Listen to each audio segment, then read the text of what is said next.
Buenas tardes, empezamos la clase especial preguntas de desarrollo. Son preguntas de desarrollo que han caído desde el año 2012 hasta 2018. Las preguntas de desarrollo que han caído de los temas 6 al tema 11, los temas que entran, y haciendo hincapié en las que más han caído, ¿vale? Pues si tenemos que, para repasar los que ya lo habéis estudiado y los que no lo habéis estudiado, pues si tenéis que elegir qué estudiáis, pues coger o los PowerPoint y los temas que tengamos subidos de Mega Resumen o estos de desarrollo, y la próxima clase que veremos un especial de preguntas de test. Bueno, vamos a empezar con el tema 6, vamos a ir rápido y vamos a ir asegurando y afianzando estos conocimientos.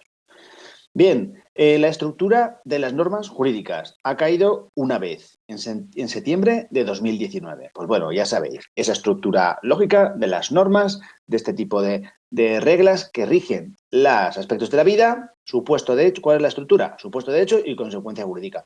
¿Qué tengo que hablar? Pues vale, del supuesto de hecho. Se trata de un acto, conducta o hecho, pues bueno, así de forma abstracta, ¿vale? Y podéis poner ejemplos de un acto, de una conducta y de un hecho. Pues un acto, hacer la renta; una conducta, reiterar actos de algún tipo delictivo, si queréis; y pues un hecho, un huracán, y pues hablar ahí de hechos naturales o desarrollar un poco más. ¿Una consecuencia jurídica? Pues bueno, es la consecuencia que establece la norma, que está prevista en una norma. Y ahí podéis nombrar los mismos ejemplos de antes y ver, si hago la renta, pues tengo cierta responsabilidad; si hago un hecho delictivo, pues tendré cierta pena; y si hay un huracán y es un hecho que tiene consecuencias jurídicas, pues bueno, también lo podéis contar. Bueno, en cuanto al contenido esencial de las normas jurídicas, puede que nos pongan debate, puede que nos parezca debate y que nos digan directamente contenido esencial de las normas jurídicas. Yo ya tengo que saber que hay un debate doctrinal acerca del origen o del sentido último de ese contenido. Entonces, vamos a tener tres posiciones. Tenemos una posición imperativista, ya sabéis. Tenemos tres: imperativista, juicio hipotético y la ius naturalista, que va a estar siempre, ¿no? Entonces, la imperativista, imperativo, mandato. El contenido esencial, núcleo irreductible, son los mandatos emanados del poder soberano, dirigidos a los ciudadanos. La coacción aparece en segundo plano, se reprime la transgresión. Bueno, el mandato es lo importante. Tenemos la posición de juicio hipotético, que dice, pues a un hecho A le corresponde una consecuencia jurídica B. Vale, ese tipo de juicio hipotético es la esencia de ese juicio hipotético, es la sanción. La sanción y los destinatarios. Por eso las normas van a ir dirigidas a los funcionarios, que son los encargados de aplicarlas. Van a regular los funcionarios, el ejercicio de esta coacción por los funcionarios, y pues ordenan conductas. Las que ordenan conductas hacia los ciudadanos van a ser las accesorias. La última posición, la posición ius naturalista, la del orden natural superior. Pues bien, esta del orden natural superior, ya sabéis que es la ius naturalista, y para que la norma sea válida tiene que respetar unos criterios fundamentales de justicia. Un orden natural superior al derecho positivo, bien con la naturaleza, bien conforme a, bueno, a lo que queráis, pero bueno, en definitiva se habla de un orden superior a el positividad o al positivismo, ¿no? Caracteres de las normas jurídicas. ¿Ves? Aquí ya no hablo del contenido, sino de los caracteres. ¿En qué se caracteriza la norma? Fijaros, atentos a esta pregunta de desarrollo, porque ha caído en septiembre de 2019, en junio de 2018, en junio de 2019, en el libro también la tenéis de desarrollo. Bueno, en el libro no, pero ha caído en desarrollo en tres ocasiones, por lo menos 3 años distintos. Fijaros, caracteres de las normas jurídicas. Las notas que definen las normas jurídicas, que permiten distinguirlas de otro tipo de normas sociales. Alteridad, vinculatoriedad y generalidad o abstracción. Alteridad. Alteridad es importante porque tiene que haber siempre, se refiere a que la norma se refiere al otro, al alter, ¿no? Se regula una relación entre al menos dos sujetos, el alter, el otro. Vinculatoriedad, esa obligatoriedad de ajustar la conducta a lo establecido. Más cosas. Generalidad y abstracción. Las normas no pueden ser para una sola persona. Las normas tienen que ser generales. Las normas no pueden concretar un hecho concreto que va a ser tu caso concreto, no. Las normas tienen que establecer o recoger casos con cierta abstracción que permitan porque luego la realidad va a ir por delante de la norma siempre, ¿no? Tipos. En cuanto a tipos de normas, aquí en tipos de normas ha caído en 2 ocasiones. Luego es importante también. Tipos de normas, pues veis, según hay multitud de clasificaciones, pero vamos a ver, según el tipo de grado de vinculatoriedad, es decir, según lo que obliguen, pues vamos a tener las imperativas, que, pues eso, las normas que ordenan o mandan, las prohibitivas, que son las que prohíben, y las permisivas, las que permiten. ¿Veis? Eso es sencillo. Según el grado de vinculatoriedad. Luego, vamos a tener también, según el interés que protegen. Si aparece interés, ya sabéis que puede ser de derecho público o de derecho privado. De derecho público cuando está el interés del Estado, presencia del Estado, y derecho privado cuando está los particulares y además el Estado cuando actúa como particular. Pregunta de que se ha caído mucho. Bueno, según el ámbito espacial, pues en un ámbito espacial, pues tenemos locales, autonómicas, nacionales, regionales o internacionales. Por su medio temporal, pues de vigencia indeterminada o de vigencia determinada. Podéis poner ejemplos ahí. Vigencia indeterminada, pues normalmente es el fin de la norma, que perdure en el tiempo hasta que llegue otra que la anule o actualice, ¿no? ¿Qué más? También tenemos las determinadas, la ley de presupuestos, por ejemplo. También tenemos por la referencia al objeto de regulación, sustantivas o adjetivas. Sustantivas, fijaros, sustantiva, sustancia, ¿vale? Regulan la conducta humana. Las adjetivas, pues las adjetivas, las que acompañan, ¿no? Las que hablan sobre procedimientos. Así tenéis sustantivas, el Código Civil. Adjetivas, la ley de enjuiciamiento civil. Pues tenéis ejemplos, o el Código Penal y la ley de enjuiciamiento criminal. Tenéis varios ejemplos ahí que podéis tener. ¿Qué esquema tengo que tener en la cabeza para poder saber de qué hablar en estos casos, en esta pregunta de las normas jurídicas? Pues bueno, la estructura, el contenido, con las distintas teorías, que sepa que el contenido son las teorías, ¿veis? Imperativista mandatos, hipotético sanción, y naturalista esos valores superiores, criterios fundamentales. Caracteres, tres caracteres, recordarlo, tenemos 3 caracteres. Alteridad, vinculatoriedad y generalidad o abstracción. Tipos, como que las normas jurídicas pueden ser distintos tipos, ¿no? Esta es la tipología de las normas, según si vinculan más o menos, imperativas, prohibitivas y permitivas, por el interés público-privado, por el ámbito espacial, autonómicas, nacionales, regionales, o por el ámbito temporal, vigencia indeterminada o vigencia determinada. Y por el objeto de la regulación. Entonces, hablaríamos de normas sustantivas o que regulan las conductas, o de adjetivas que regulan los procedimientos. Bueno, pues este es el esquema que tenéis que tener en la cabeza para este preguntas que ha caído bastantes veces. 3 veces una pregunta ya es mucho ver. El ordenamiento jurídico, pues no ha caído nunca, pero bueno, como luego las distintas subepígrafes han caído en desarrollo, pues bueno, es interesante tener toda la pregunta. El ordenamiento jurídico, pues bueno, las normas forman un conjunto que es pues, un orden jerárquico, ¿no? Que configuran un sistema jurídico. Tenemos, pues, 3 notas clásicas. Una vez que pasó el pluralismo jurídico y de la antigüedad y del medievo, pues bueno, ya se pasó de esa pluralidad de fuentes a unas fuentes, pues, más uniformes. Entonces, hay 3 notas clásicas del ordenamiento jurídico. Unidad, coherencia y plenitud. 3 notas clásicas, unidad, coherencia y plenitud. Unidad, ¿con qué tengo que relacionarlo? Pues tengo que relacionarlo con la validez y con la jerarquía normativa. Esta pregunta que desarrollo en 2015.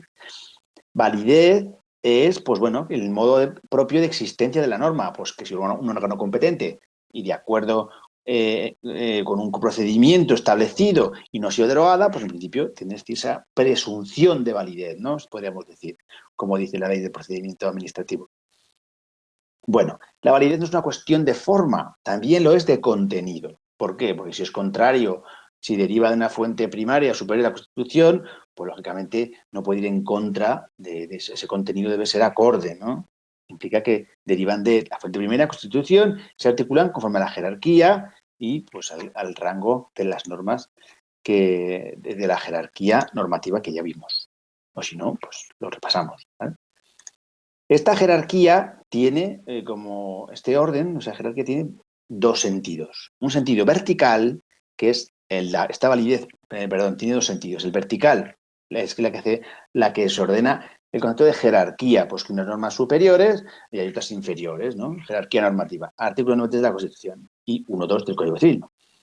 En un sentido horizontal, pues la cadena de validez, aquí vemos que se ordena mediante el concepto de la competencia.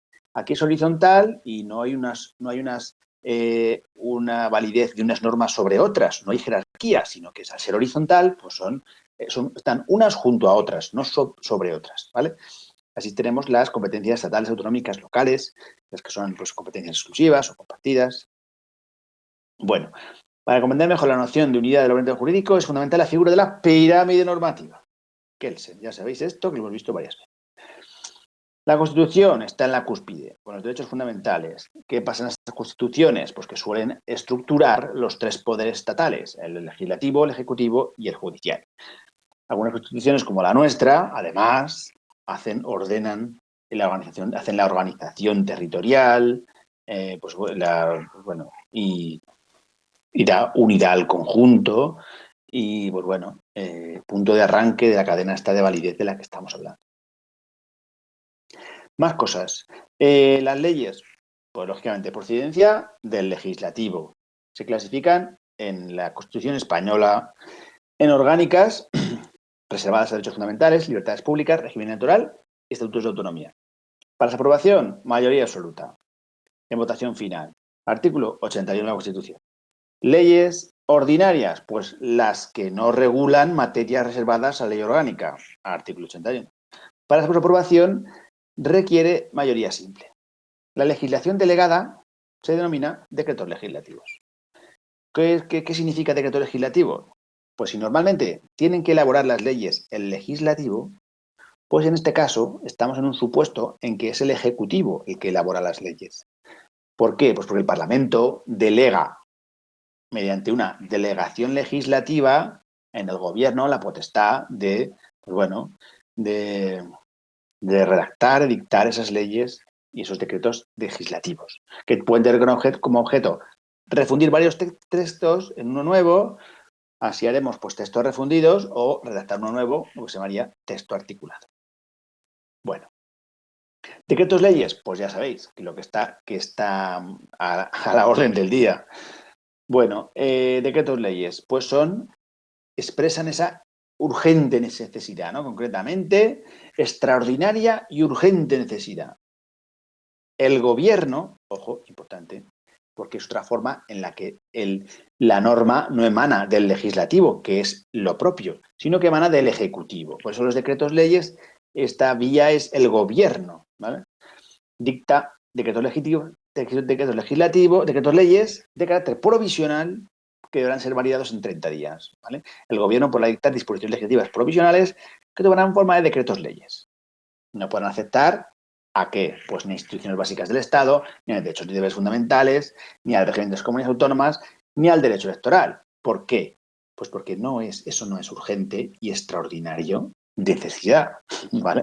Porque esto forma parte de las instituciones básicas del Estado y de las normas de la democracia española, ¿no? Por eso no se puede cambiar por decreto ley. La potestad reglamentaria, pues es el instrumento normativo propio del gobierno, ¿no? La potestad reglamentaria. Es importante, es un rango inferior a ley y pues el reglamento es la ley en sentido material. Y no es ley, ha dado su valor normativo, pero no es ley en sentido formal, porque lo que hace es desarrollar la ley. Entonces es ley en sentido material. La forma normativa de los reglamentos será reales decretos. Bien, Vamos a hablar de plenitud. Plenitud del ordenamiento jurídico. Pregunta de desarrollo también, parece que del libro, ¿verdad? Que nos sugiere el libro. Las lagunas, cuando de plenitud, tengo que desarrollarlo con lagunas. ¿Por qué? Pues porque existen lagunas legales que en defecto de preceptos legales, pues bueno, deben ser cubiertas, ¿no? ¿Por qué se dan? Pues con la aparición de fenómenos sociales que las normas no podían contemplar, porque los fenómenos sociales van más rápido que la elaboración de las normas, como es lógico. La plenitud se puede dar en el sistema como un sistema para dar solución a esas lagunas, ¿vale?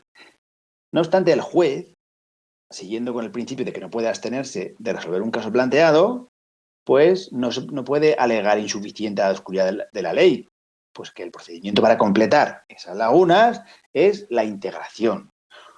Hay dos modos de integración, la autointegración con normas propias, utilizando la analogía, una regulación similar, o que es la analogía de ley, o elaborando un principio general o cogiendo un principio general aplicable, la analogía de derecho, y esto, pues, esta proyección expansiva, pues se permite, excepto en normas penales, como vimos ya en el primer parcial. La heterointegración, bueno, pues esto es cogiendo normas para cubrir para esas lagunas, integrando. Esta heterointegración, pues que no es tan ortodoxa, si es más heterodoxa, ¿vale? Por eso se dice heterointegración. Del ordenamiento jurídico, pues la laguna, pues con otro ordenamiento diferente. Ejemplo, la normativa de la Unión Europea. Las lagunas en casos, pues en todos aquellos casos no previstos, ¿no? Bueno, la coherencia. La coherencia supone que no existen antinomias, esto es, no existen contradicciones.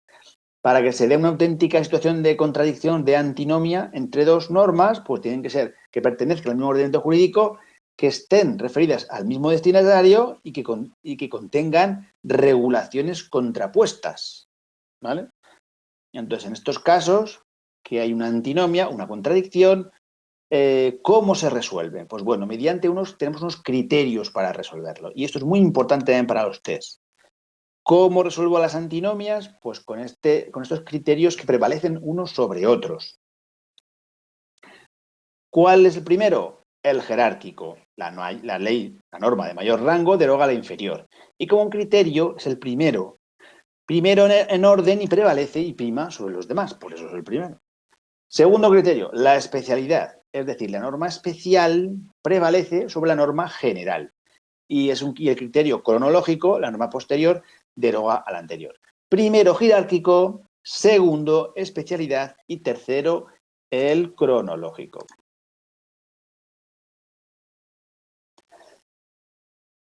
Clases de relaciones jurídicas. Pues bueno, ya sabéis que aquí hablamos que hay muchos tipos de relaciones jurídicas, pero bueno, vamos a hablar fundamentalmente de absolutas y relativas. Absolutas, pues ya sabéis que son un sujeto indeterminado, se ejercen erga omnes y, pues bueno, ejemplos, las relaciones de personalidad, nacionalidad, estado civil, que se pueden hacer valer ante todo el mundo, ¿no? Ante todo el mundo, pues me he casado ante todo el mundo. Este bien es mío en propiedad ante todo el mundo. Es un derecho real, ante el inscrito en el registro de todo el mundo.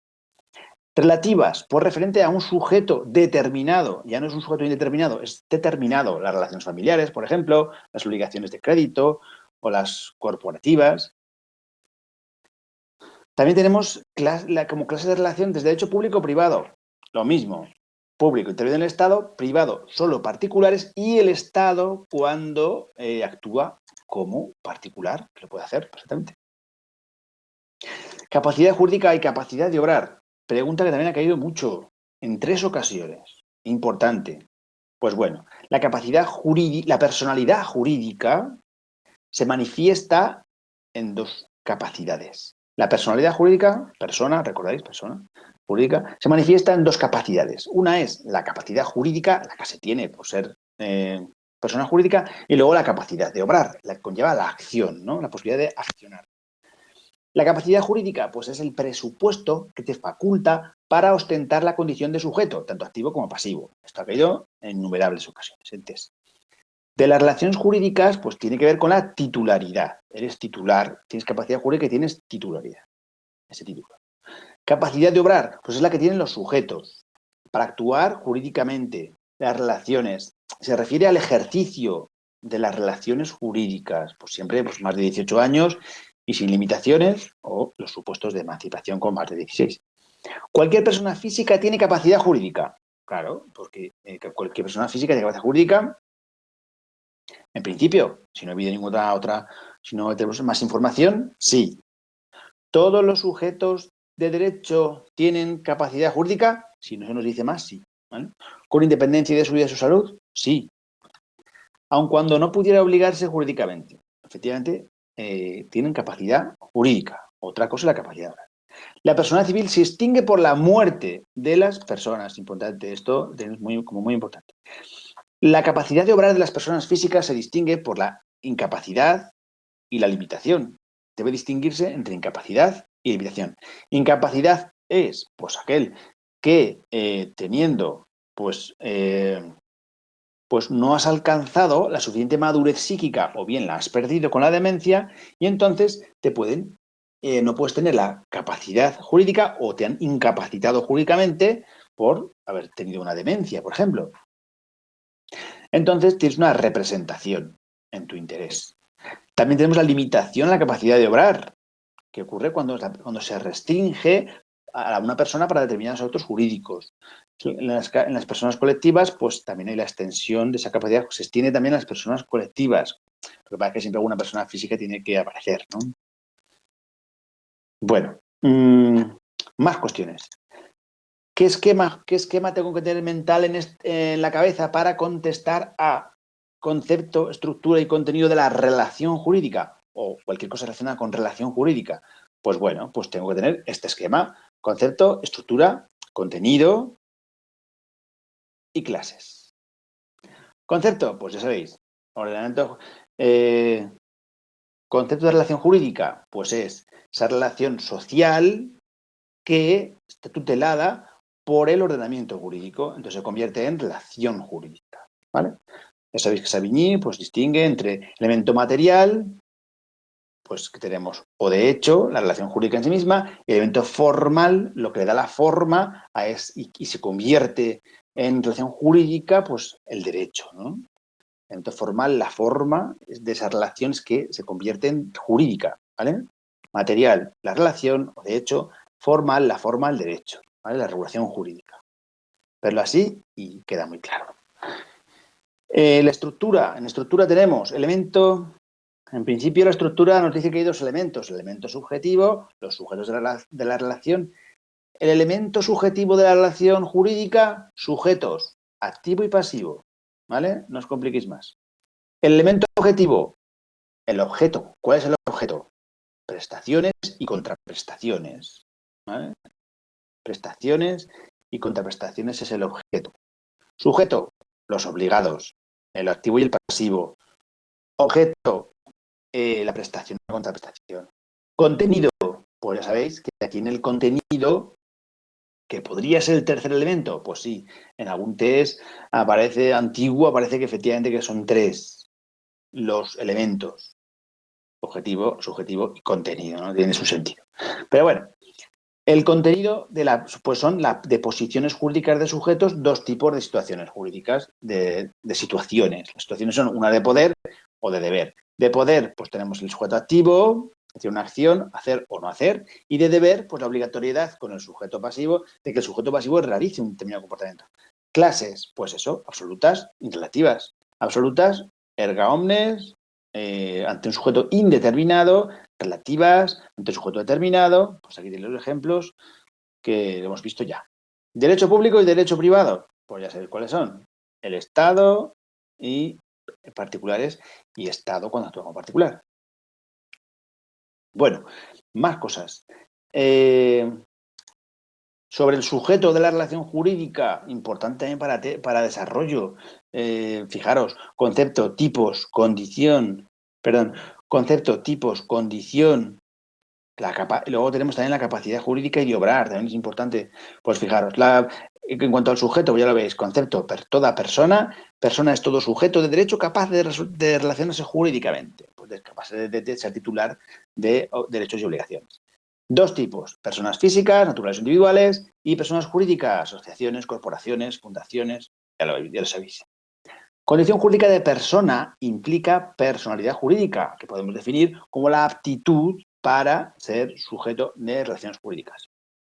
Tenemos las perspectivas laicus naturalista, pues que es atributo esencial del ser humano, del derecho positivo, de modo que este no hace sino reconocerla, porque ya como es superior, solo lo que hace es reconocerla o declararla. Sin embargo, el punto de vista positivista es una construcción del derecho, entonces lo que hace es construirla a su voluntad. En cuanto a la capacidad jurídica, capacidad de obrar, pues ya he visto que son dos tipos de capacidades que posee la personalidad jurídica y ambas se extinguen con la muerte.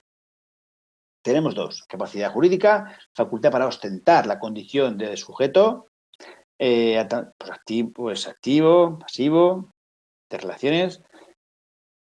Cualquier persona tiene capacidad jurídica, salvo que se diga lo contrario. Tiene que ver con la titularidad. Y la capacidad de obrar ya es la acción, ¿no? La capacidad de actuar jurídicamente, realizar actos válidos, el ejercicio de las relaciones jurídicas. Pues hay que distinguir incapacidad, pues cuando no se tiene esa capacidad de obrar, pues porque se es inmaduro o cuando se ha perdido por la demencia. Y también tenemos la limitación, pues bueno, cuando se restringen algunos actos, ¿no?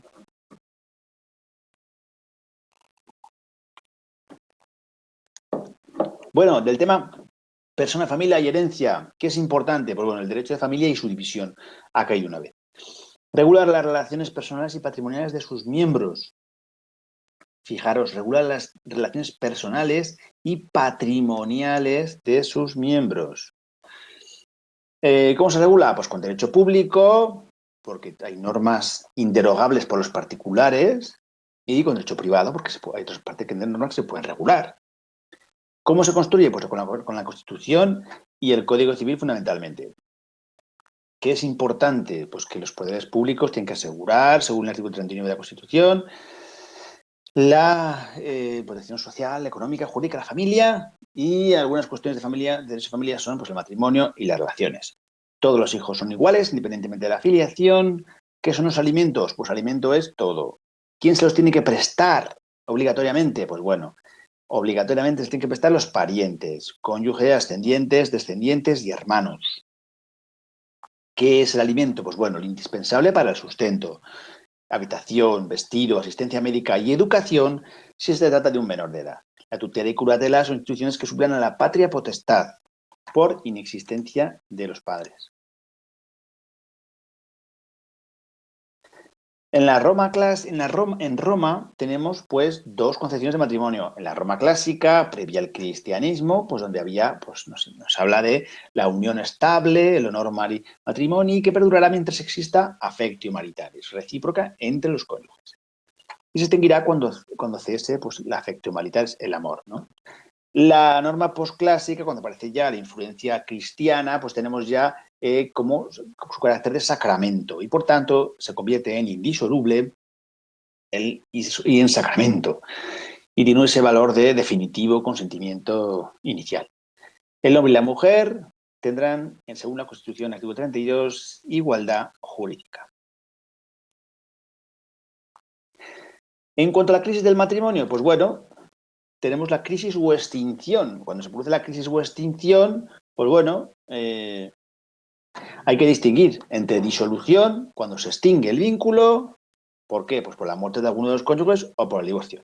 Y la separación consiste en una suspensión temporal de la vida en común. Pues bueno, cualquiera de los dos o ambos, transcurridos 3 meses desde el matrimonio, pues produce la separación pues bueno, de los cónyuges y también pues de los bienes, de los bienes del otro también, ¿no? Que se desvinculan los bienes a esa unión. Y la disolución, que pues que ha causada por la muerte o por el divorcio. Es distinta a la declaración de nulidad matrimonial, pues que se puede dar por falta de forma o vicios del consentimiento. En los casos de matrimonios canónicos, pues bueno, establecen también los tribunales eclesiásticos como competentes sobre ese matrimonio contraído bajo esa religión, ¿no? Bueno, es una institución que tiene contenido público y privado. El régimen económico matrimonial, pues bueno, los contrayentes van a decidir el sistema económico del matrimonio, ¿dónde? En el contrato de capitulaciones. Los contrayentes pueden donarse bienes presentes, pero en los futuros solamente a través de sucesión testada o testamento. ¿Las capitulaciones se pueden pactar? Efectivamente, puede ser separación de bienes, cada uno conserva el dominio sobre el usufructo y administración de todos sus bienes y haberes y ganancias, con la obligación de contribuir a las cargas familiares. El régimen de gananciales o participación en las ganancias, pues bueno, si no ha establecido nada en capitulaciones matrimoniales, pues será el régimen de sociedad de gananciales, donde los cónyuges hacen comunes los bienes y, bueno, se exceptúan los bienes privativos que cada uno de los cónyuges hubiera adquirido por herencia, legado o donación antes del matrimonio. Herencia y donaciones. Pregunta de salario que ha habido una vez. Pues veis, o dos veces. La herencia, por ejemplo, la herencia que ha habido dos veces, pues bueno, una vez la muerte no supone el fin de no solo supone el fin de la vida, sino también, pues bueno, el cambio de titularidad a los bienes. El heredero ocupa la posición del difunto. En bienes, derechos, también en deudas, dado el carácter universal. La doctrina distingue entre sucesión, que puede ser universal, particular, y se distingue también entre interior mostris causa. Bueno, aquí os hice un pequeño esquemita, os puede venir bien para recordar. Sucesión puede ser universal, es un patrimonio, particular, un bien particular, inter vivos, mediante una donación, o mortis causa. Esta mortis causa pues, puede ser testada o testamentaria, o sea, con testamento, o intestada o legítima, que es sin testamento, o llamarla también ab intestato, aunque el libro ahora no dice nada. Pero bueno, la sucesión testamentaria pues, se refiere pues, al testamento, o legítima, que es la que se establece pues, por falta de testamento por la ley. El testamento pues, es el acto porque una persona dispone, después de su muerte, de todos sus bienes o parte de ellos. También puede asignar bienes concretos a título de legado. Si el legatario adquiere la propiedad, ojo, el legatario adquiere la propiedad desde el momento de la muerte y hace suyos los bienes y rentas, pues bueno, los frutos pendientes también. Los hijos del cónyuge poseen derecho a una parte de la herencia llamada la legítima. Es una parte legítima. Y de ella el testador pues, no puede desheredar, salvo causas establecidas en el Código Civil.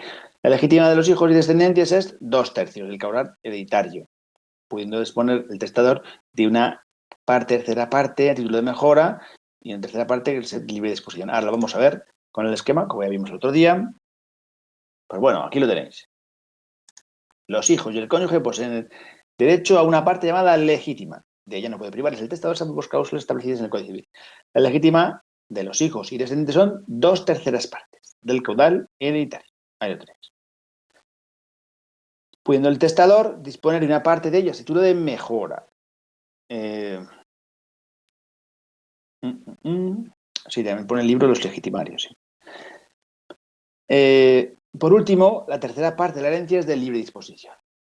El régimen común del Código Civil, por tendencias a la libertad del testador. Hay una serie de leyes de nueva empresa. Las leyes a veces, pues eso, parece que pueden dejar mayoría de acciones a un hijo, incluso un extraño. ¿Para qué? Pues con la obligación pues bueno, para que no se disgregue pues la propiedad de la empresa. Y bueno, también en caso de discapacitados, pues también se puede establecer un fideicomiso para obligar a los herederos a transmitir la herencia o parte de ella a la persona con discapacidad o a sus cuidadores. Bueno, hay especialidades por ahí, pero muy variadas, ¿sabes? Bueno, la sucesión legal o intestada tiene lugar cuando el causante no otorga testamento, o es inválido, o no comprende todos los bienes disponibles, o renuncia, o no hay sustitutos, o cuando no se cumple la condición puesta en la institución de heredero, o cuando el instituido heredero es incapaz, la falta de los herederos, pues justamente por la ley defiere la herencia a los parientes del difunto, viuda o al Estado. Las herencias, el pariente, pues hereda, el pariente más próximo excluye el más remoto, salvo el derecho de representación. Esto ha caído varias veces, esta excepción. El orden de prelación en la herencia, pues va del pariente más próximo al pariente que excluye al más remoto, salvo el derecho de representación. ¿Vale? Más cuestiones.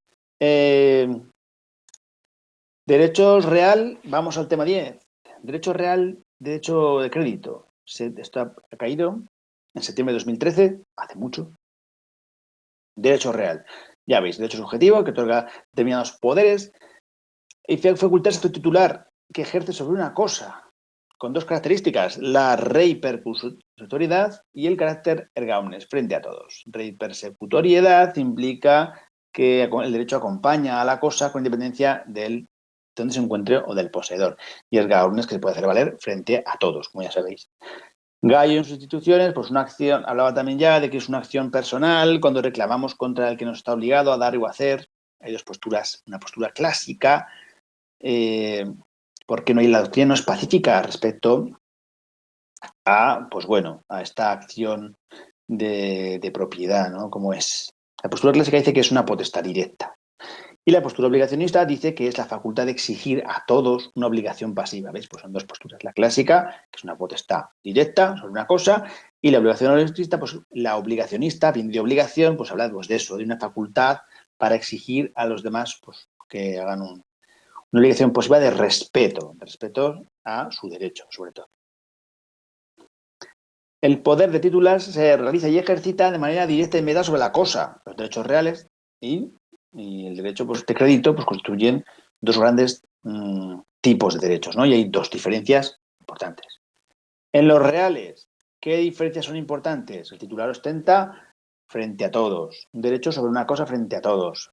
Por su ejercicio no se extingue por su ejercicio. Sin embargo, en el de crédito, pues vemos que vincula a un concreto acreedor, a un determinado deudor, con un determinado deudor. La eficacia es interpartes y la relación es interpersonal. El deudor queda obligado frente al acreedor. Cuando se ejercita y es eficaz, se produce la extinción. Si se ejercita y no es eficaz, pues no, claro. Esquema mental, ¿vale? Para hablar de los derechos reales, derechos reales. Pues bueno, que es una propiedad, que puede ser derechos reales de propiedad o derechos reales en cosa ajena. Derecho real de propiedad, pues bueno, es las facultades sobre una cosa que está libre de cargas, pues son uso, disfrute y disposición. Y sobre cosa ajena, pues tenemos que distinguir derechos reales en función del uso o disfrute y derechos reales en función de garantía. ¿Vale? Derechos reales en función del uso o disfrute. Pues bueno, tenemos derechos de uso o disfrute, como son la servidumbre, un gravamen por hacer o impedir, el usufructo, el uso y disfrute de frutos, el uso, pues frutos necesarios para la familia, la habitación, pues una habitación en casa ajena, el censo, pues mediante un canon, pues sobre un bien inmueble, la enfiteusis, pues un canon por cultivar, la propiedad de los frutos, y tener la propiedad de los frutos, la superficie, pues es la construcción o edificación sobre el suelo o ajeno y disfrutarlo, y los derechos reales sobre la garantía, pues prenda sobre bienes muebles sin desplazar la cosa, y la hipoteca, pues bienes inmuebles donde no se desplaza la cosa. Bueno, este es el esquema que tenemos que tener en mente. En cuanto a la obligación, pues bueno, ya vemos, pues eso, que ha caído mucho, ha caído 1, 2, 3, 4 ocasiones, ha caído la obligación en desarrollo y el libro también lo sugiere. Pues bueno, el concepto de la obligación, pues bueno, tenemos que hablar de que obligación está relacionado con el sistema contractual moderno y el concepto social es un concepto social que en algunas ocasiones tiene eficacia jurídica. Claro, no siempre tiene eficacia jurídica. Pues se trata cuando se tiene eficacia jurídica cuando es una obligación jurídica, claro.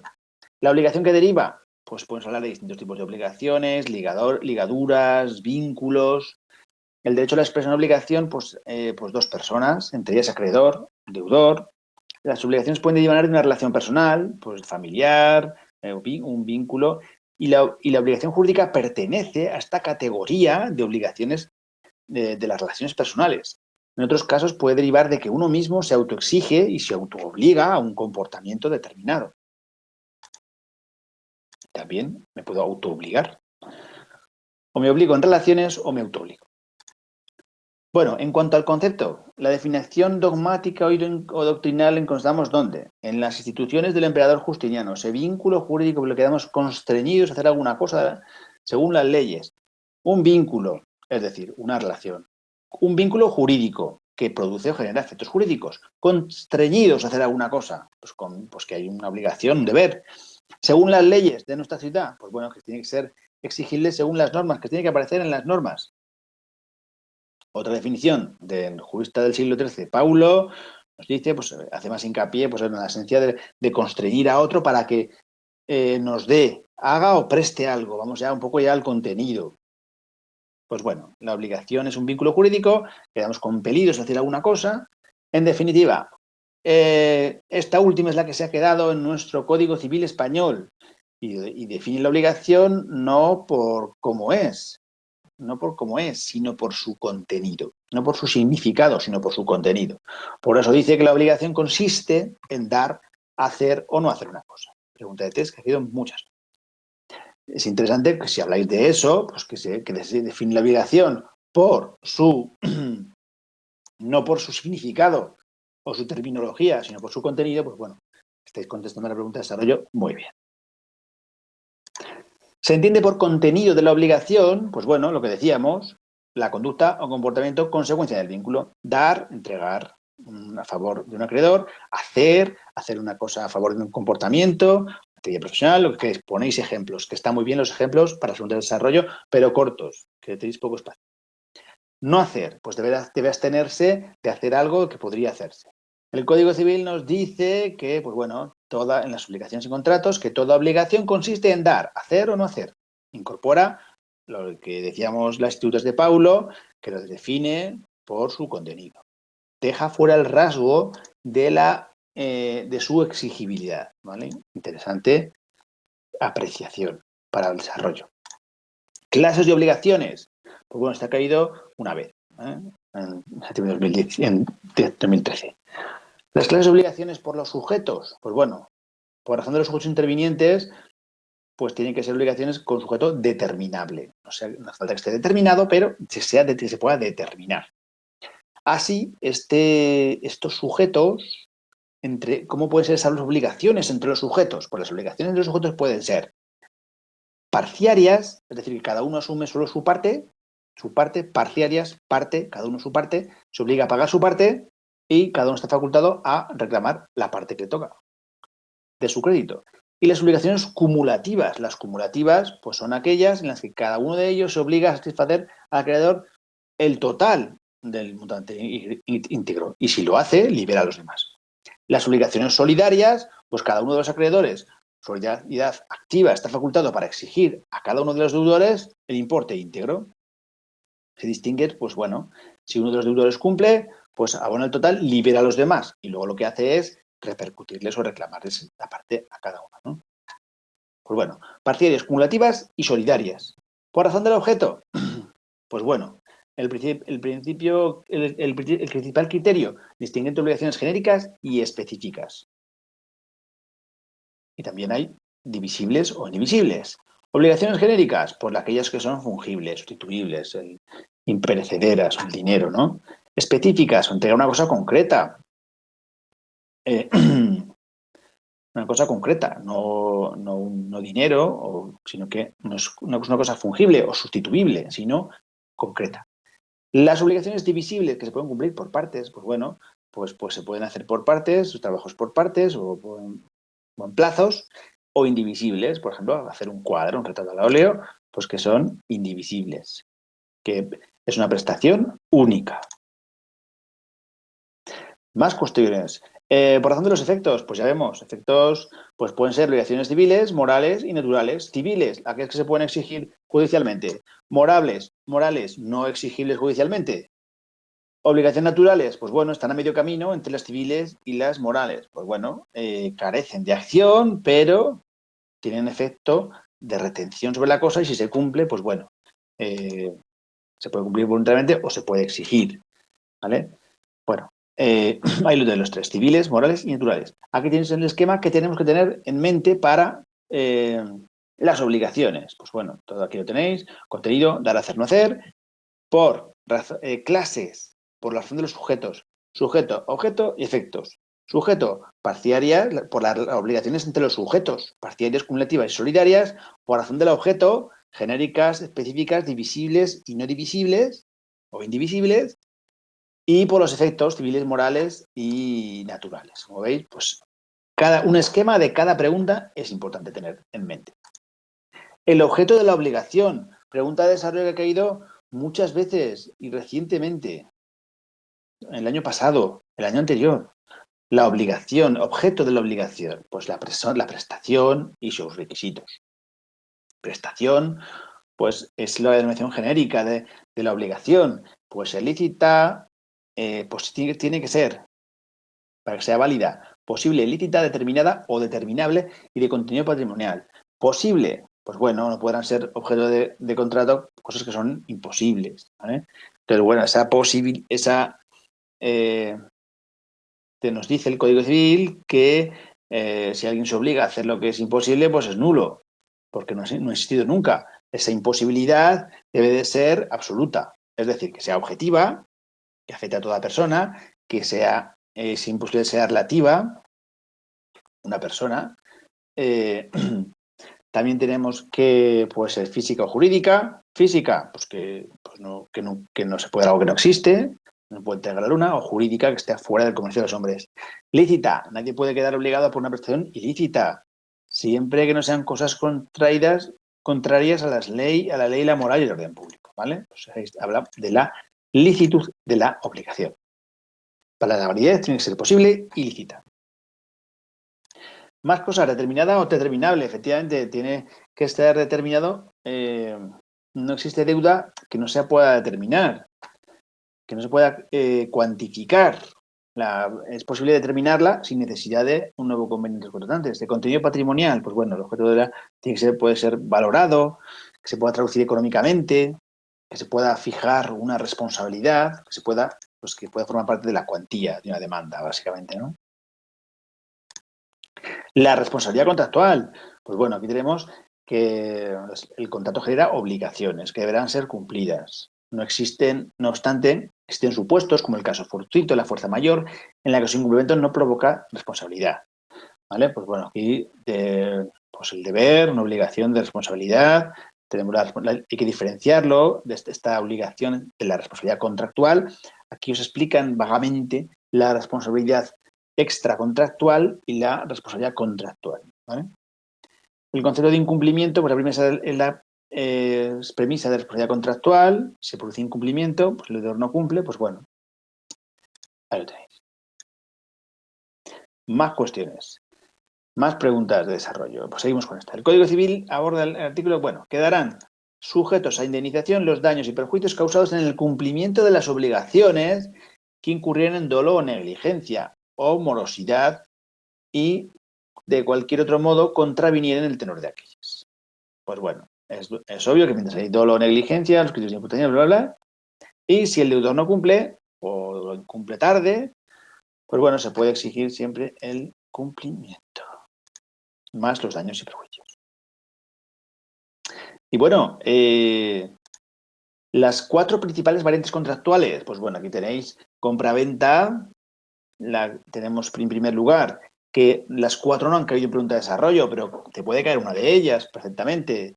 La compraventa, pues ya sabéis, el vendedor acuerda con el comprador la entrega de una cosa a cambio de un precio. Pues bueno, uno o varios contratantes se obligan a entregar una cosa determinada y a pagar un precio cierto por ella, dinero o signo que le represente. 3 elementos personales, vendedor y comprador. Elementos personales siempre son personas, son las partes, vendedor y comprador.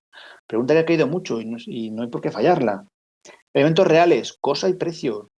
Y elementos formales, no hay. ¿Por qué? Porque hay libertad de forma. ¿Vale? Los acuerdos son para cumplirlos y estos elementos, estos tres factores, ¿vale? Personales, reales y libertad de forma. Requisitos de la compraventa, la consensualidad. Lo acordado es válido, no formal, no se exige para su perfección formalidades, salvo la entrega. Y la compraventa se comporta como un contrato bilateral perfecto. La compraventa es el contrato oneroso debido a que la prestación es recíproca y hay equilibrio entre, pues, económico, entrega de la cosa y equilibrio económico. Bueno. Vale. Y vamos a ver el arrendamiento. Pues más, ya sabéis qué es el arrendamiento. Pues un contrato consensual, arrendador, arrendatario. El arrendador entrega el uso y disfrute de la cosa o presta un determinado servicio. Se entrega una contraprestación, un precio. Hay variantes de cosas, servicios, de obra. Arrendamiento de cosa, pues el aprovechamiento, el uso y disfrute, el aprovechamiento. Obliga a la otra persona al gozo y disfrute de una cosa por un precio. Arrendamiento de servicios, pues ejecutar una obra, prestar un servicio. Y el arrendamiento de obra, pues bueno, ejecutar una obra y a retribuir pues una renta a cambio de que se realice esa obra. Cosa, obra o servicio. Arrendamiento, cosa, obra o servicio. Mandato, pues ya veis, el mandatario recibe de la otra un mandato. El mandante hace el encargo que acepta el mandatario y se obliga el mandatario. ¿Cierto? Vale. Para que nazca la relación de obligación, quien recibe el ruego es el mandatario. Quien recibe el ruego tiene que aceptarlo. Luego tenemos el contrato de sociedad. Pues un contrato consensual, pues bueno, que supone poner en común trabajos y bienes, que es como pues como una empresa, ¿no? Pero en el ámbito civil, una sociedad civil. ¿Qué características tiene? Pues bueno, es un contrato no formal. El contrato de sociedad es no formal. Importante para ustedes. ¿Qué más podemos hablar del contrato de la sociedad? Pues si me cae en desarrollo, que cayó una vez en junio de 2015, pues bueno, pues eso, que es poner en común bienes o trabajos con el propósito de un fin lícito y el beneficio se redistribuirá de la forma acordada. Es un contrato multilateral perfecto, pues las partes se obligan, cada uno pues se obliga a aportar pues eso, su trabajo o bienes. Es oneroso porque, pues bueno, hay reciprocidad en las prestaciones. Es de tracto sucesivo. ¿Por qué es de tracto sucesivo? Porque no se agota con el cumplimiento de la obligación, sino que se dilata en el tiempo. Y más cosas. El contenido del derecho subjetivo. Pues bueno, el derecho subjetivo, pues el contenido se expresa en poderes y facultades. Esto que yo desarrollo, poderes y facultades. Estas poderes y facultades, genéricamente, ¿cómo os podemos definir? Pues bueno, uso, disfrute, disposición y pretensión. Uso, disfrute, ejercicio pacífico y libre de acciones. Disposición, pues poder tomar decisiones. Y pretensión, pues exigir a otros una conducta, ¿no? Tener una pretensión, perdón. En cuanto a las clases de derechos subjetivos, pues bueno, tenéis aquí, que cayó en junio de 2018, pues el alcance atendiendo al sujeto, pues que pueden ser absolutos relativos, absolutos, erga omnes, obligados indeterminados, derechos personalísimos, derechos reales, podemos clasificarlo, relativos frente a uno o varios sujetos determinados. Es una clasificación que estamos viendo constantemente, pero bueno, es interesante. Según las posibilidades de la acción, pues bueno, tenemos que pueden ser de libertad, de pretensión y de modificación. De libertad, pues bueno, pues derechos subjetivos de libertad, pues son aquellos que consisten en la facultad de impedir que otros impidan o perturben. Derechos subjetivos de pretensión, pues que pueden precisar el concurso positivo de otros sujetos que pretenden algo, ¿no? De modificación jurídica, pues derechos potestativos que permiten al titular un derecho de total libertad para decidir unilateralmente sobre el nacimiento o extinción o modificación de esos derechos. El objeto del derecho subjetivo, la cosa. La cosa ha caído en varios años de desarrollo. Puede que nos pongan la cosa y puede que nos pongan solamente el objeto del derecho subjetivo. Pues bueno, el objeto del derecho subjetivo es la cosa. Más cosas. Se entiende por derecho subjetivo todo aquello, por derecho subjetivo es todo aquello sobre lo que recae o puede recaer la facultad o poder, es decir, la cosa. Es un bien, puede ser un bien material o bien inmaterial, espiritual, debe tener cierto valor o ser susceptible de que recaiga sobre ellas un poder o facultad, ha de poseer una existencia individual unitaria, tiene que poder individualizar, tiene que ser delimitado o material o espiritualmente, individualizable. Y la consideración de animales, sabéis que en el futuro pues, habrá derechos de animales todavía más. Son cosas, los animales son cosas en sentido jurídico, son realidades también materiales o inmateriales traducibles. Tenemos otra definición más de cosa. Tradicionalmente los animales son cosas, ¿eh? También son cosas, en sentido jurídico, aquellas realidades materiales o inmateriales traducibles a un valor matrimonial y no son cosas, y no son cosas, en sentido jurídico, aquellas que escapan del dominio del hombre, las excluidas del tráfico jurídico. Las llamadas res extra commercium o cosas fuera del comercio, no son cosas en sentido jurídico. En ningún caso, ¿por qué? Porque en ningún caso pueden ser objeto de un derecho subjetivo. Preguntas de test también. Y bueno, por último tenemos aquí el esquema mental, ¿no? Aquí tenemos varias preguntas de desarrollo y con estos esquemas mentales, pues son los que nos van a servir para poder decir, bueno, ¿qué tengo que desarrollar? Pues tengo que desarrollar esto. Pues clases de derechos subjetivos, pues la cosa, el objeto de los derechos subjetivos, la cosa, que puede ser material, inmaterial o espiritual, cierto valor. Los derechos subjetivos, clases, pues según qué, según el alcance y según las posibilidades de acción. Según el alcance, absolutos, personalísimos y reales, relativos, pues eso, para un sujeto determinado, según las posibilidades de acción, pues de libertad para impedir que otros se perturben, de pretensión pues ante otro, y de modificación jurídica, pues potestativos que permiten pues la libertad de decidir sobre ello, ¿no? El contenido, pues el contenido de esos derechos subjetivos, pues uso, disfrute, un ejercicio pacífico, disposición, poder tomar decisiones y pretensión, exigir conducta. Y con esto hemos terminado las preguntas de desarrollo que más han caído en los últimos años del 2003. Si tengo que ir a unas preguntas de desarrollo, que es tener claro el esquema mental, pues tienen que ser estas. Estas seguro que tengo que tener para el examen el esquema mental, ¿vale? Tengo algunas preguntas de desarrollo que son más importantes que otras. Es cierto que algunas han caído una vez, otras han caído otra vez, pero hay algunas más específicas que han caído muchas veces. Caracteres de las normas jurídicas han caído hasta 4 veces, 3 veces, en 3 años distintos. Entonces es importante que tengáis claras pues las normas jurídicas, las obligaciones, las relaciones jurídicas, pues bueno, todos estos temas, esquema claro en la cabeza, ¿vale?